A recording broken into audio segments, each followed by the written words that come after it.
एक दुष्ट स्वभाव वाला आदमी था, तो जंगल में गड़ासा लेके खड़ा होता। वहां से चाहे वो महात्मा निकले चाहे वो गृहस्थ निकले, पहली बात उसका दंड कमंडल रुपया पैसा छीन लेना और दूसरी बात उसको जिंदा न छोड़ना। मौज ऐसा हिंसक क्रूर स्वभाव का था, छीन लेना और मार देना। बहुत ध्यान से सुनना, ऐसा ही करता। अब एक महात्मा जो बड़े भजनानंदी तपस्वी त्यागी थे, तो ऐसे संतों के दर्शन मात्र से पाप नष्ट होते हैं। संत दर्श जिम पातक टरे, ऐसे महापुरुष का सानिध्य जो ही मिला तो उसने उठाया गड़ासा। तो उनका क्यों भाई, क्यों मारोगे? बोले हमारा व्यसन है, मारना हमारा स्वभाव है, हमारी आदत, हमें नशा है, हम सामान छीन लेते हैं मारते हैं। बोले ऐसी दुर्गति होगी तेरी की तुझे पता नहीं।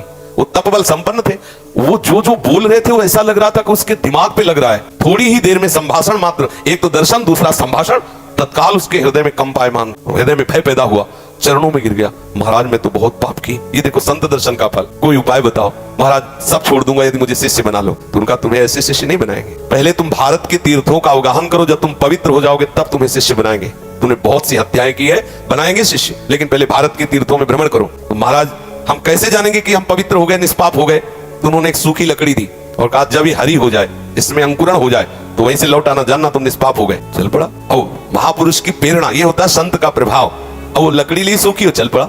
10 किलोमीटर चला होगा तो एक जंगल में एक बहुत बड़ा बट वृक्ष था, बरगद का, बहुत बड़े बड़े पेड़, बरगद के बहुत बड़े, उसकी जड़ से आके शाखाओं से नवीन वृक्ष की रचना, बहुत बड़ा वृक्ष था। उसी के नीचे सोचा रात्रि काट लेते हैं, फिर हम तीर्थ यात्रा में जाएंगे। उसी के नीचे तो 4 बदमाश ऊपर चढ़े हुए थे, चोर, और वो समीप वाले गांव में चारों तरफ से आग लगाने का प्लान बना रहे थे कि तुम दक्षिण की तरफ से आग लगाना, तुम उत्तर की तरफ से आग लगाना, और फिर जो निकलेगा उनको मारेंगे, ऐसा ऐसा। उसने सोचा इतने पाप किए हैं, तीर्थ यात्रा तो जा ही रहे, इन 4 को और मार देते हैं, क्योंकि ये 4 मरेंगे तो पूरा गांव बच जाएगा। अरे तीर्थ ही जा रहे तो जा 50-100 वो मारे तो 2-4, इनमें क्या जाता है। उन्होंने आवाज लगाई, ये सुनो तुम्हारा प्लान ठीक नहीं है। तो देखा कि कोई हमारे प्लान को सुन लिया।